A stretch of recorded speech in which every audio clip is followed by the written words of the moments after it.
শুরা সদস্য মাওলানা জহুরুল ইসলাম মোহতারামকে কথা বলার জন্য অনুরোধ করছি।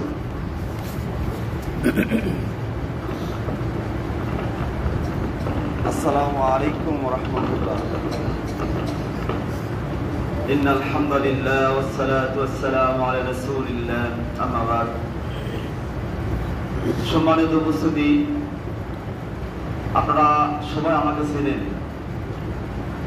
আজকের এই সাধারণ সভায় উপস্থিত রয়েছেন বাংলাদেশ জামাত ইসলামী নন্দীগ্রাম উপজেলার ১ নম্বর বুরুল ইউনিয়নের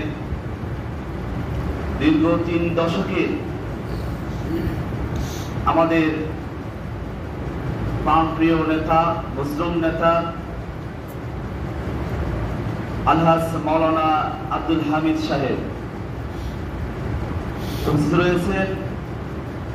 আমাদের ১ নম্বর বুরুল ইউনিয়নের সম্মানিত সেক্রেটারি মাওলানা মোহাম্মদ আমিন হোসেন আজাদি উপস্থিত রয়েছেন।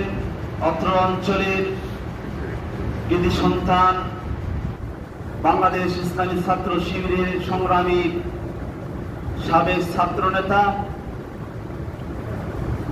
মুসলিম নেতা, আমাদের ছোট ভাই, আপনাদের সন্তান জনাব মাওলানা আব্দুল কাদের সাহেব উপস্থিত রয়েছেন। এখানে আমার বাবার বয়সী মুরব্বিনে কেরাম উপস্থিত আছেন, ওলামায়ে কেরাম, সমবয়স্ক যুবক ভাইরা। মহান আল্লাহ রাব্বুল আলামিন আমাদের এই দুনিয়ায় পাঠিয়ে দিয়েছেন। সূরা বাকারার একটি আয়াত, ৩০ আয়াত আল্লাহ তাআলা বলছেন, ওয়া ইয ক্বালা রাব্বুকা লিল মালাইকাতি ইন্নী জাঈলুন ফিল আরদি খলিফা। আল্লাহ তাআলা বলছেন, স্মরণ করো ওই সময়ের কথা যখন ফেরেশতাদেরকে আল্লাহ তাআলা বললেন, পরামর্শ করলেন, আমি পৃথিবীতে আমার প্রতিনিধি খলিফা সৃষ্টি করতে চাই।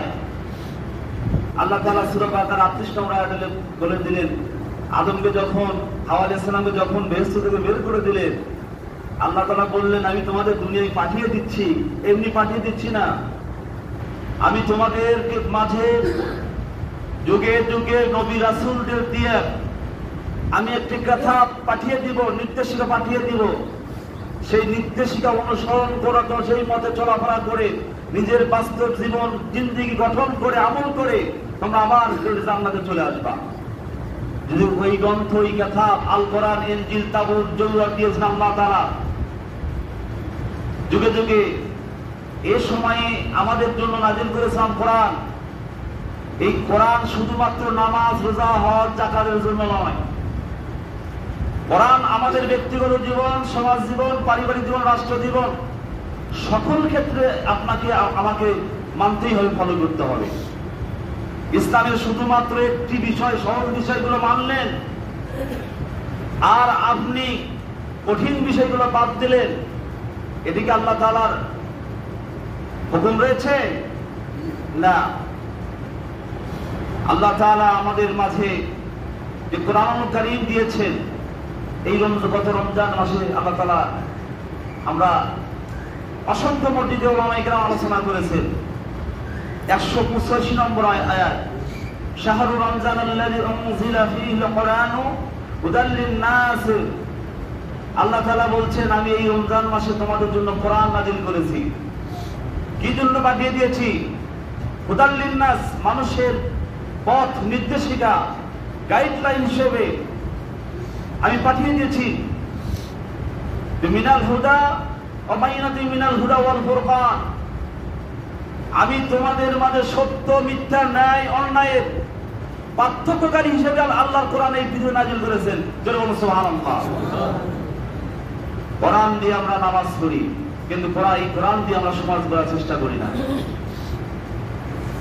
কোরআন দিয়ে আমরা, বাবা মা মারা গেলে, সন্তান জন্মগ্রহণ করলে অনেক কিছু করা হয়, আনন্দ হয়, কিন্তু বাস্তব জীবনে কোরআনের আমল, কোরআনের বিধান, কোরআন আইন বাস্তব আল্লাহর জমিনে, আল্লাহর পৃথিবীতে কায়েমের জন্য আমরা কেউ চেষ্টা করার চিন্তাও করি না, বুঝি না আমরা। সম্মানিত উপস্থিতি, আল্লাহ রাসূল সাল্লাল্লাহু আলাইহি ওয়াসাল্লাম বিদায় হজের ভাষণে তার সাহাবীদেরকে বলেছিলেন, তারাক্তু ফিকুম আমরাইন লাম তাদিল্লু মা তামাসসাকতুম বিহিমা কিতাবাল্লাহি ওয়া সুন্নাত রাসূলিহি। আল্লাহ রাসূল সাল্লাল্লাহু আলাইহি ওয়াসাল্লাম বলে গিয়েছিলেন, আমি তোমাদের মাঝে দুটি জিনিস ছেড়ে যাচ্ছি, এই দুটি জিনিস যদি তোমরা বাস্তব জীবনে আমল করতে পারো, পৃথিবীর এমন কোন শক্তি নাই যে তোমাদের লাঞ্ছিত অপমানিত করতে পারে। সেই একটি জিনিস হচ্ছে আল্লাহর কিতাব আল কোরআন, আর দ্বিতীয়ত সুন্নাত রাসূল, আল্লাহ রাসূল সাল্লাল্লাহু আলাইহি ওয়াসাল্লামের আদর্শ। জোরে বলুন সুবহানাল্লাহ। মুসলমানরা যতক্ষণ থেকে কোরআনের বিধান থেকে আমরা সরে এসেছি, আল্লাহ রাসূল সাল্লাল্লাহু আলাইহি ওয়াসাল্লামের সুন্নাত আদর্শ সরে এসেছি, তখন আল্লাহ তাআলা সমাজের, রাষ্ট্রের ওই সার্বভৌমত্বের সবচেয়ে বড় মৃত্যু, সবচেয়ে বড় প্রতারক, জালেম, এই সমস্ত লোকদেরকে আল্লাহ তাআলা ক্ষমতার আসন আসীন করে দিয়েছেন, দিয়ে আমাদেরকে শায়েস্তা করেছে। আমরা দীর্ঘ 15টি বছর এই কোরআনের বিধান আমরা এই 53 বছরে প্রতিষ্ঠা করতে পারি নাই দেখে আমার মনে হয় আল্লাহ তাআলা শেখ হাসিনাকে দিয়ে এই জাতিকে শায়েস্তা করেছেন।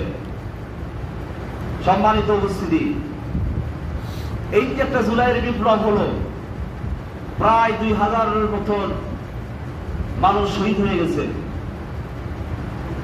30,000-এর মতন লোক আহত হয়েছে, প্রায় 800 লোক তারা চক্ষু হারিয়েছে।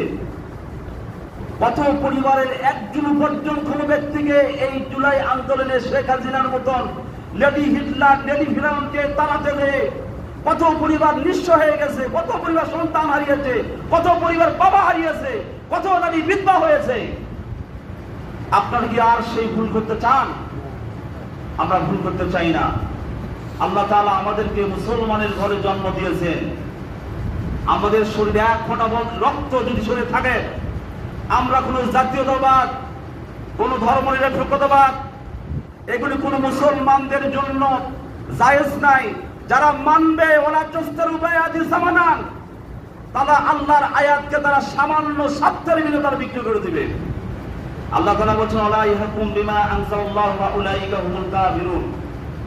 আল্লাহ তাআলা বলছেন, যারা আমার হুকুম দিয়ে, আমার বিধান দিয়ে, আমার আইন দিয়ে যারা দেশ পরিচালনা করে না, তারা কাফের। আল্লাহ তাআলা সূরা আবার আল্লাহ তাআলা সূরা মায়েদা আল্লাহ তাআলা বলছেন, যারা আমার কোরআন দিয়ে যারা দেশ পরিচালনা করে না, তারা জালেম, তারা ফাসিক। সুতরাং আমরা কি আল্লাহর কোরআন বাদ দিয়ে, আল্লাহর হুকুম বাদ দিয়া কোন মানুষের, কোন মদখোরের, কোন চিটারের, যারা এই দেশের সম্পদ বিদেশে যারা পার করে ক্ষমতায় থাকার সময় তাদের আইন দিয়ে দেশ পরিচালনা করতে চান না আল্লাহর কোরআনের আইন দিয়ে পরিচালনা করতে চান? কোরআনের আইন দিয়ে পরিচালনা করতে চান। সম্মানিত উপস্থিতি, আমরা এই দেশে আল্লাহর কোরআনের আইন, কোরআনের শাসন প্রতিষ্ঠা করতে চাই। এই লক্ষ্যে আমরা রাজনীতি, ইসলাম, জামাত ইসলামী করি, ইসলামী আন্দোলন করি। কোন নেতা হওয়ার উদ্দেশ্য নয়, নিজেকে অন্য কোন স্বার্থের জন্য নয়, একমাত্র স্বার্থ যে আল্লাহ তাআলা মরণের পর জাহান্নামের আগুন থেকে আল্লাহ তাআলা যেন আমাদেরকে নাজাত দান করেন, এটাই মূল লক্ষ্য, মূল উদ্দেশ্য। তাছাড়া আমি জহুরুল ডাক্তার, আমি একটা ছোটখাটো ডাক্তার, জহুরুল ডাক্তার মানুষ, কেন আমি ব্যবসা বাণিজ্য বাদ দিয়া, আমার সংসার বাদ দিয়া আমি এখানে যাবো, ওখানে যাবো, ওখানে দাওয়াতে যাবো, ওখানে দাওয়াত দেবো? আমি তো কোন ধনী মানুষের সন্তান না, আমি একজন গরিব মানুষের সন্তান। আমি একটাই মাত্র লক্ষ্য, আমরা মুসলমানের ঘরে জন্মগ্রহণ করেছি, দেশের 92% লোক মুসলমান। আল্লাহ তাআলার